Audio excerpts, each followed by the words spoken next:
ഈ കഴിഞ്ഞ ദിവസം സാമൂഹ്യ മാധ്യമത്തിൽ വാർത്തകളിലൊക്കെ വല്ലാണ്ട് പ്രത്യക്ഷപ്പെട്ടൊരു കാര്യമാണ്. മൊറോക്കയിൽ നിന്ന് അഭയാർത്ഥികളായി സ്പെയിനിലേക്ക് ഇരച്ചു കയറുന്നു. 10-25,000 പേരാണത്രേ വളരെ പെട്ടെന്ന് ഇരച്ചു കയറിയത്. അതിനെ തുടർന്ന് ഇറ്റലിയുടെ പ്രധാനമന്ത്രി സ്പെയിനിനെ യൂറോപ്യൻ യൂണിയനിൽ നിന്ന് പുറത്താക്കണമെന്നും ഒക്കെ ആവശ്യപ്പെടുന്ന പ്രസ്താവനകളും ഒക്കെ കാണാനിടയായി. അതിനുശേഷമാണ് അതിനുള്ളിലേക്ക് വംശീയതയും ജാതീയതയും ഒക്കെ തിരികെ കയറ്റി അതിനെ മറ്റൊരു രൂപത്തിലാക്കി അറബ് മൊറോക്കോ രാജ്യങ്ങളിൽ നിന്നുള്ളവർ ഈ പറയുന്ന യൂറോപ്പിൻ്റെ സ്പെയിനിലേക്കെത്തി അവിടെ തകർക്കാൻ പോകുന്നു എന്ന തരത്തിൽ ഒരുപാട് വിദ്വേഷികളും വംശീയവാദികളും ഒക്കെ പ്രത്യക്ഷപ്പെടുന്നത്. ആ വംശീയവാദത്തിനൊക്കെ അപ്പുറത്ത് ഈ അഭയാർത്ഥി എന്ന വാക്കുണ്ടായതും അഭയാർത്ഥികൾ സൃഷ്ടിക്കുന്നതും ലോകത്തെ ഏറ്റവും കൂടുതൽ അഭയാർത്ഥികളെ സ്വീകരിച്ച രാജ്യങ്ങളുടെയും ഒക്കെ ചരിത്രം കൂടി ഇപ്പോൾ പറയാനും കേൾക്കാനും പ്രസക്തമാണ് എന്നുള്ളതുകൊണ്ടാണ് അത് പറയേണ്ടി വരുന്നത്. വളരെ ദിവ്യമായ ഒരു ഗ്ലോബൽ പെർസ്പെക്റ്റീവിൽ, ഒരു പ്രപഞ്ചാധിഷ്ഠിത കാഴ്ചപ്പാടിൽ നമ്മളെല്ലാവരും ഈ ഭൂമിയിലെ അഭയാർത്ഥികളാണ് എന്നൊക്കെ പറയാറുണ്ട്.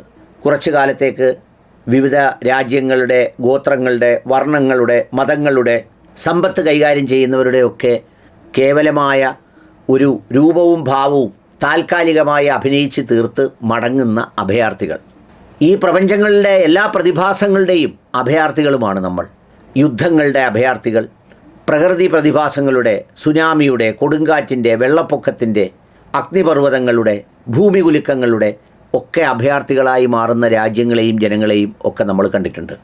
കുറച്ചുകൂടി നമ്മൾ സ്പെസിഫിക്കായി വന്നാൽ ഈ പറയുന്ന 150 വർഷങ്ങൾക്ക് മുമ്പ് നമ്മുടെ ഈ ലോകത്തിന് ഈ രാജ്യത്തിൻ്റെ അതിർവരമ്പുകളും ഭരണകൂടവും രാജഭരണവും അത്തരം ചിന്തകളുമൊക്കെ ഉണ്ടായിരുന്നെങ്കിലും ഇന്ന് കാണുന്നത് പോലെ വംശീയതയുടെയും വൈരാഗ്യത്തിൻ്റെയും വിദ്വേഷത്തിൻ്റെയും ഒന്നും ഒരു അഭയാർത്ഥിത്വ പ്രയോഗത്തിൻ്റെ മാനങ്ങൾ ഒന്നും ഉണ്ടായിരുന്നില്ല. യൂറേഷ്യയിൽ നിന്ന് വന്ന ആര്യൻസിനെ നമ്മളാരും അഭയാർത്ഥികളെന്ന് വിളിക്കുന്നില്ല. അതുപോലെ ഓരോ മേഖലയിൽ നിന്നും വന്ന ഓരോ സമൂഹങ്ങളെയും അഭയാർത്ഥികളെന്ന് പറയുന്നില്ല. യൂറോപ്പിലേക്ക് പോയാൽ ബ്രസീലിലെ ഭാഷയും അതുപോലെ പോർച്ചുഗലിലും പിന്നെ മറ്റു പല രാജ്യങ്ങളിലുമൊക്കെ സ്പെയിൻ സംസാരിക്കുന്നവരുടെ എണ്ണം എത്രയോ കൂടുതലാണ്. ആ കൂടിച്ചേരലുകളാണ് നമ്മൾ ഈ കാണുന്ന ഓരോ രാജ്യങ്ങളുടെയും വൈവിധ്യപൂർണമായ ഒരു അസ്തിത്വത്തെ രൂപപ്പെടുത്തിയത് പോലും ഈ ഒഴുകിയെത്തുന്ന ജനസഞ്ചയങ്ങളുടെ, ചേർന്ന് നിൽക്കുന്ന കൊള്ളക്കൊടുക്കകളുടെ, കൈമാറ്റങ്ങളുടെ ഒക്കെ ഫലമായിട്ടാണ് എന്നതാണ് ഒരു സത്യം. നമ്മളിന്ന് ഫുട്ബോൾ കളിക്കുന്ന കളിക്കാരെ പരിചയപ്പെടുത്തുമ്പോൾ പോലും പറയാറുണ്ട് പോർച്ചുഗലിൽ നിന്ന് വന്നവരാണ്, സ്പെയിനിൽ നിന്ന് വന്നവരാണ്, ലാറ്റിൻ അമേരിക്കയിൽ നിന്ന് കുടിയേറി പാർത്തവരാണ് എന്നൊക്കെ പറഞ്ഞ്. അമേരിക്കൻ പ്രസിഡന്റുമാരുടെ ആ ജീവചരിത്രത്തിൻ്റെ പൂർവ്വകാല ചെങ്ങലകൾ നേടിപ്പോകുമ്പോൾ അതിലും കാണാം 2-3 തലമുറകൾക്കപ്പുറത്ത് മറ്റു പല രാജ്യങ്ങളിൽ നിന്നും കുടിയേറി പാർത്തവരാണ് എന്ന് പറയുന്ന ഒരു പ്രത്യേകത. ഇനി ഈ അഭയാർത്ഥിത്വം ഇന്നിതിൽ കാണിക്കുന്നത് പോലെയുള്ള വംശീയതയുടെ ഒരു പശ്ചാത്തലത്തിലൊക്കെ പറയുമ്പോൾ ലോകത്ത് ഏറ്റവും കൂടുതൽ അഭയാർത്ഥികളെ സൃഷ്ടിക്കുന്ന സാഹചര്യം കൂടി നമ്മൾ മനസ്സിലാക്കേണ്ടതുണ്ട്. 1931 മുതൽ 1945 വരെ ലോകത്ത് ഏറ്റവും കൂടുതൽ അഭയാർത്ഥികൾ സൃഷ്ടിക്കപ്പെട്ട ഒരു കാലമാണ്.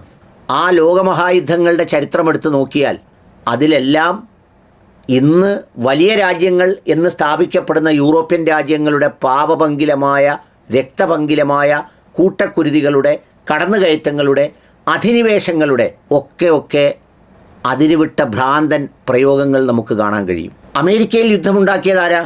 ലാറ്റിൻ അമേരിക്കൻ രാജ്യങ്ങളിൽ യുദ്ധമുണ്ടാക്കിയതാരാ? കലാപങ്ങൾ ഉണ്ടാക്കിയതും വംശീയ കലാപങ്ങൾ ഉണ്ടാക്കിയതും ആഫ്രിക്കൻ രാജ്യങ്ങളിൽ ഉണ്ടാക്കിയതാരാ? ഈ കടന്നുകയറ്റങ്ങളെല്ലാം ചെയ്തത് ഈ പറയുന്ന സ്പെയിനുകാരും അമേരിക്കക്കാരും ഇംഗ്ലീഷുകാരും ഒക്കെ അടങ്ങുന്ന വലിയ ഒരു സംഘമായിരുന്നു എന്നതാണ് സത്യം. അവിടെയൊക്കെ വലിയ അഭയാർത്ഥി കൂട്ടങ്ങളുണ്ടായി.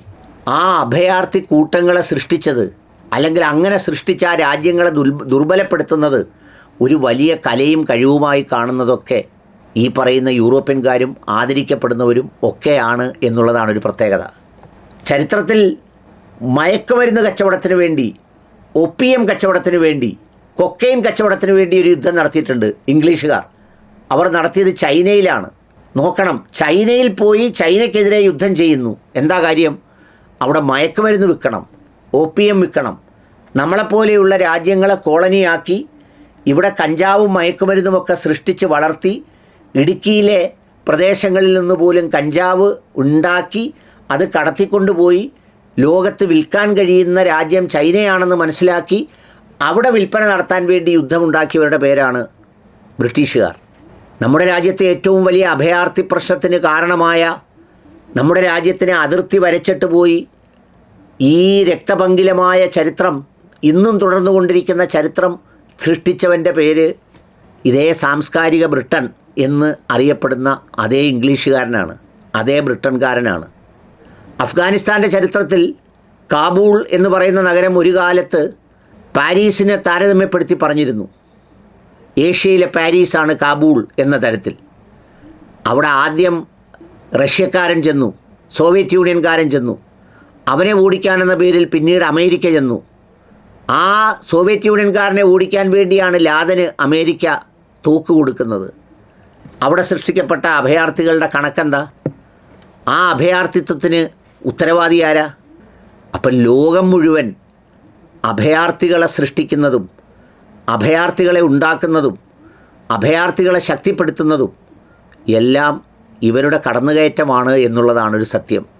ചൂഷണത്തിനിരയായ കഷ്ടപ്പെട്ടു പോകുന്ന ജനങ്ങൾ അവരുടെ നിലനിൽപ്പിന് വേണ്ടി പലായനം ചെയ്യേണ്ടി വരുന്ന അവസ്ഥയാണ് ഇത് പറയുന്നത്. അല്ലാതെ അവർക്കാർക്കും ഈ രാജ്യങ്ങളിലേക്കെത്തി എന്തെങ്കിലും ഇവിടെ പിടിച്ചെടുക്കാനോ പിടിച്ചടക്കാനോ വേണ്ടി വന്നതല്ല. ഞാൻ പറഞ്ഞത് അതിന് വംശീയതയുടെ മാനവും വർഗീയ വിദ്വേഷത്തിൻ്റെ മാനവും ഒക്കെ വരുന്നത് ഇപ്പോഴാണ്. പണ്ടിതൊന്നും ഉണ്ടായിരുന്നില്ല. ഇനി ഏറ്റവും ഒടുവിൽ ഇറാൻ്റെ മേലും പണ്ട് രണ്ടറ്റത്തു നിന്ന് രണ്ടുപേരെ ആക്രമിച്ച്, അമേരിക്കയും സോവിയറ്റ് യൂണിയനും ആക്രമിച്ച് അതിനെ അടർത്തിക്കൊണ്ടു പോകാൻ ഒരു ശ്രമം നടന്നിരുന്നു പണ്ട്. ഇപ്പോൾ ഇസ്രയേൽ നടത്തുന്നത് എന്താ? ഇസ്രയേൽ നടത്തുന്നത് അമേരിക്കയുടെ പിന്തുണയോടുകൂടി പറ്റുമെങ്കിൽ ഇറാനെ 3 രാജ്യമാക്കാനാണ്. ഒരു 15, 20, 25 വർഷങ്ങൾക്കപ്പുറത്ത് സിറിയയിൽ നിന്ന് അഭയാർത്ഥികൾ ഉണ്ടാകുമായിരുന്നു. ആ രാജ്യത്തെ ആഭ്യന്തര കലാപം ഉണ്ടാക്കി സ്പ്ലിറ്റ് ചെയ്ത് 2 കഷ്ണമാക്കി. നമ്മുടെ രാജ്യത്തെ ഇന്ത്യയും പാകിസ്ഥാനുമാക്കിയതുപോലെ അഭയാർത്ഥി പ്രവാഹം സ്വാഭാവികമായി ഉണ്ടായി. ആ സൃഷ്ടിച്ചതിൻ്റെ തുടർച്ചയാണ് ഇന്ന് നമ്മുടെ രാജ്യങ്ങൾക്കിടയിൽ കിടന്ന് ബംഗ്ലാദേശും ഇന്ത്യയും പാകിസ്ഥാനും നമ്മൾ കളിക്കുന്നത്. ഈ ബ്രിട്ടീഷുകാരനാകുന്ന കടൽ കൊള്ളക്കാരൻ ഈ നാട്ടിലേക്ക് എത്തിയില്ലായിരുന്നെങ്കിൽ ഇതെല്ലാം ചേരുന്ന ഒറ്റ രാജ്യമായേനെ. നമ്മുടെ കണക്കിൽ അഭയാർത്ഥി ഉണ്ടാകുമായിരുന്നില്ല. പിന്നീട് ഇപ്പോൾ ഇറാൻ്റെ മേൽ നടത്തുന്നത് എന്താ? വർത്തമാന കാലഘട്ടത്തിൽ ഇറാൻ്റെ മേൽ നടത്തുന്നത് യഥാർത്ഥത്തിൽ ഇസ്രയേലിൻ്റെ പ്ലാൻ ഈ ഇറാനെ 3 കഷ്ണമാക്കുക എന്നുള്ളതാണ്. സുന്നി ഇറാൻ, ഷിയ ഇറാൻ, കുർദ് ഇറാൻ. മതിയല്ലോ. ഇവർ 3 പേരും തമ്മിൽ അടിച്ച് ദുർബലരായി നാമാവിശേഷമായി അവിടുത്തെ ജനങ്ങൾ അസഹനീയമായി അടുത്ത രാജ്യത്തെ കൂടുമ്പോൾ ഇതുപോലെ നമുക്ക് പറയാം, അഭയാർത്ഥികളുടെ പ്രവാഹം അവിടെ അത് സൃഷ്ടിക്കാൻ ശ്രമിക്കുന്നു. ഒരാളും സ്വന്തം ജന്മനാട് സാധാരണഗതിയിൽ വിട്ടുപോകാൻ ആഗ്രഹിക്കില്ലെന്നുള്ളത് എല്ലാവർക്കും അറിയാം. അത്രമേൽ ദാരുണമാമിതം ഭീകരമാമിതം ആ രാജ്യത്തെ കൊള്ളിയും കൊള്ളവെപ്പും നടത്തി ചൂഷണം ചെയ്യുമ്പോഴാണ് ഈ അഭയാർത്ഥി പ്രവാഹം ഉണ്ടാകുന്നത്. അതുകൊണ്ട് ഇന്നലെ ചില വർഗീയ വിദ്വേഷവാദികളൊക്കെ ആ അഭയാർത്ഥി പ്രവാഹത്തിന് ജാതിയുടെയും മതത്തിൻ്റെയും വംശീയതയുടെയും പേര് ചൊല്ലി വിളിക്കുന്നത് കണ്ടപ്പോഴാണ് അത് പറയണമെന്ന് വിചാരിച്ചത്. അതിനെ സംബന്ധിച്ച് പല വ്ളോഗർമാരും പല കഥകളുമൊക്കെ എഴുതി അങ്ങ് അഭിരമിച്ച് ആർത്തുല്ലസിച്ച് ഒക്കെ നടക്കുന്നുണ്ട് എന്നതാണൊരു സത്യം. ചരിത്രത്തിൽ ഒരുപാട് ഇതുപോലെയുള്ള പലായനങ്ങളുണ്ട്. ആധുനിക കാലത്ത് ഏറ്റവും കൂടുതൽ അഭയാർത്ഥികളെ സ്വീകരിച്ച 2 രാജ്യങ്ങൾ, ഒന്ന് തുർക്കിയും മറ്റൊന്ന് ഇറാനുമാണ്.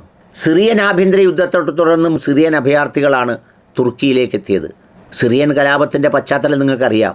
ആരാണ് ആയുധം നൽകിയതെന്നറിയാം, ആരൊക്കെയായിരുന്നു പിന്നിലെന്നറിയാം. അതുപോലെ ഇറാൻ, പാകിസ്ഥാൻ, അഫ്ഗാനിസ്ഥാനിലെ ആഭ്യന്തര സംഘർഷം ഉണ്ടായപ്പോൾ ദശലക്ഷക്കണക്കിന് ആളുകളാണ് ഇറാനിലേക്കും അതുപോലെ തന്നെ പാകിസ്ഥാനിലേക്കും കുടിയേറി പാർത്തത്. ഞാൻ നേരത്തെ പറഞ്ഞതുപോലെ വളരെ ശാന്തസുന്ദരമായിരുന്ന അഫ്ഗാനിസ്ഥാനിലേക്ക് ആദ്യം സോവിയറ്റ് യൂണിയനും പിന്നീട് ഈ പറഞ്ഞതുപോലെ അമേരിക്കയും ചെന്ന് സൃഷ്ടിച്ചതാണ് അവിടെ അഭയാർത്ഥികളെ. നമ്മുടെ രാജ്യത്ത് എങ്ങനെ അഭയാർത്ഥികളെ സൃഷ്ടിക്കപ്പെട്ടു? ആ ചരിത്രമെങ്കിലും നമുക്കറിയാമല്ലോ. 1947 ഇന്ത്യ പാക് വിഭജനത്തെ തുടർന്നാണ് ഈ അഭയാർത്ഥികൾ ഉണ്ടായത്. അതുകൊണ്ട് ഏറ്റവും കൂടുതൽ അഭയാർത്ഥികൾ കയറിപ്പോയ രാജ്യം അതിൻ്റെ കണക്ക് പറയുമ്പോൾ അത് തുർക്കിയും ഇറാനുമാണെന്നും അത് ആരാണ് സൃഷ്ടിച്ചതെന്നും ഉള്ള കാര്യം മറന്നുകൂടാ. 1492 സ്പെയിനിൽ ക്രിസ്ത്യൻ ഭരണാധികാരികൾ അധികാരം പിടിച്ചെടുത്തപ്പോൾ അവിടെ ജീവിച്ചിരുന്ന ലക്ഷക്കണക്കിന് ജൂതന്മാരും മുസ്ലിങ്ങളും ഒന്നെങ്കിൽ ക്രിസ്തുമതത്തിലേക്ക് മാറാനോ അല്ലെങ്കിൽ രാജ്യം വിടാനോ നിർബന്ധിതമായി. അങ്ങനെ അവർ എന്ത് ചെയ്തു? കൂട്ടത്തോടെ അവിടെ നിന്ന് ലാറ്റിൻ അമേരിക്കൻ, യൂറോപ്പ് രാജ്യങ്ങളിലേക്കും വടക്കേ ആഫ്രിക്കൻ, അറബ് രാജ്യങ്ങളിലേക്കും ഉസ്മാനിയ സാമ്രാജ്യത്തിലേക്കുമൊക്കെ അവർ പലായനം ചെയ്തു പോയി. ഈ അഭയാർത്ഥികളെയാണ് ഓട്ടോമാൻ സുൽത്താൻ ബയാസിദ് രണ്ടാമൻ സ്വാഗതം ചെയ്യുകയും അവരെ പുനരധിവസിപ്പിക്കുകയും ചെയ്തത്. 39 മുതൽ 45 വരെയുള്ള കാലഘട്ടത്തിൽ രണ്ടാം ലോക മഹായുദ്ധകാലത്ത് യൂറോപ്യന്മാർ കുടിയേറി പാർത്തത് പശ്ചിമേഷ്യയിലേക്കാണ്. ബ്രിട്ടീഷ് ഭരണകൂടം ഇതിനായി ഈജിപ്റ്റ്, ഫലസ്തീൻ, സിറിയ എന്നീ അറബ് മേഖലകളിൽ വലിയ അഭയാർത്ഥി ക്യാമ്പുകൾ സൃഷ്ടിച്ചു. ഗ്രീസ്, യുഗോസ്ലാവിയ, പോളണ്ട് എന്നീ ക്രിസ്ത്യൻ ഭൂരിപക്ഷ രാജ്യങ്ങളിൽ നിന്നും 40,000-ലധികം യൂറോപ്യൻസാണ് സിറിയയിലെ അലപ്പോ, ഈജിപ്തിലെ എൽഷാദ് തുടങ്ങിയ അറബ് നഗരങ്ങളിൽ അഭയാർത്ഥിത്വം തേടിയത്. അതുപോലെ തന്നെ കുരിശ് യുദ്ധകാലത്തും ഇതുപോലെ അഭയാർത്ഥി പ്രയാണങ്ങൾ ഉണ്ടായിട്ടുണ്ട്. ഞാൻ പറഞ്ഞത് ഇതിനെ ജാതിയുടെയും മതത്തിൻ്റെയും വംശീയതയുടെയും പേരിൽ കാണണ്ട.